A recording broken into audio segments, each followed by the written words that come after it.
Come closer, traveler, come, come. Sit, the fire burns low, but I assure you, its light reaches farther than it appears.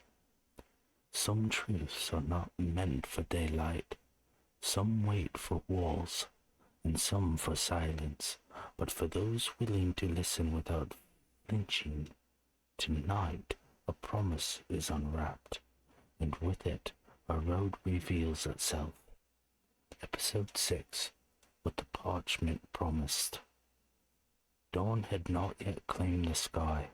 The house held the night in its bones, stone walls cool to the touch, timber creaking softly as if remembering better days. A fire burned low in the hearth, coaxed to life more by need than comfort.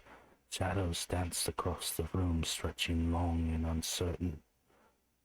They sat close together, not out of fear, but of understanding. Callan stood near the hearth, the folded parchment heavy in his hand.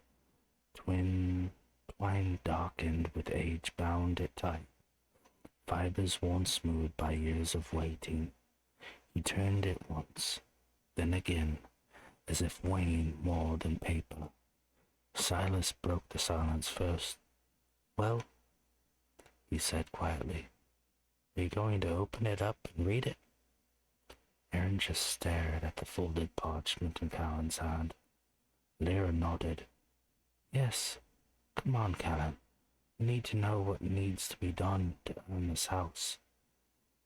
Callan drew in a slow breath. "This is," he said evenly, "without question, the most ominous quest I've ever been offered." That earned a faint smile from Silas, brief then gone. "But what we gain," Callan continued, lifting the parchment slightly, "is more than shelter. It's ground, stability, a place that's ours, if we earn it." He looked at each of them in turn. "I won't lie," he said. "Whatever's written here, it's not going to be easy." The fire crackled softly. Callan cleared his throat. "Once we open this, there's no pretending we didn't know." He met their eyes again.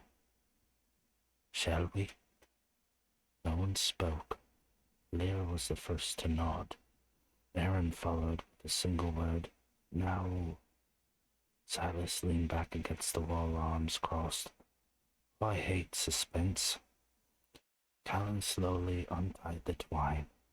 The parchment resisted, stiff with age, then yielded with a dry whisper. As it unfolded, the ink was faded but deliberate, not hurried, not panicked, written by a steady hand that had trusted time more than people. Callan began to read. "If you are holding this, then you stand beneath a roof I once called home. Know first this, the land north of that house is bound. Not cursed, not dead, bound. Years ago, my party and I attempted a work meant to hold back what should never cross into Brackenfall. The focus was placed, a ward anchored, but never completed. The mage who carried it did not return. Neither did the focus. The focus is a bound anchor stone, small enough to carry, heavy with the weight of the spell it holds." Lyra inhaled sharply. Callan continued. "What remains is an unfinished spell, bleeding slowly into the land. It does not hunt, it does not sleep, it waits. Creatures drawn north are twisted by it. Paths bend, silence lingers too long.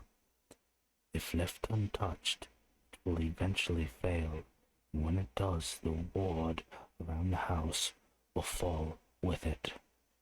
The fire popped, sending sparks up the chimney. Retrieve the focus. Do not attempt to use it. Do not attempt to destroy it. Force will shatter what balance remains. Ignorance will feed it. Bring it back whole, or do not return at all. Callan folded the parchment slowly. Silence pressed in. So, Silas said at last, voice low, unfinished magic bleeding into the countryside. That's comforting. Alan's jaw tightened. That's why no one lives here. Lyra looked toward the walls, eyes distant. And why the house still stands. Callan nodded once. This isn't a job posted on a board, he said. This is something left behind because it scared people away. He straightened. I won't ask any of you to come with me. That drew their eyes to him. This is my call, Callan continued. If I walk north and don't come back, the house doesn't matter. But if I do, he glanced around the room, gives us something no one else here has. He placed the parchment on the table. A place to stand. He met their gaze one by one. I'm going, he said simply, even if it kills me. Alir stepped forward without hesitation. Then you're not going alone. Erin reached for her bow first. First light. Silas sighed, then grinned faintly. I hate unfinished things. Callan exhaled. Not relief, but feeling resolve. Then we leave at dawn. The fire burned low as the night gave way to grey light creeping through the windows. Outside, the land waited. And north of the house, something unfinished stirred. This concludes our tale for tonight. The path has been named, the danger acknowledged, and the first step has already been taken. Until next time, traveler, walk carefully.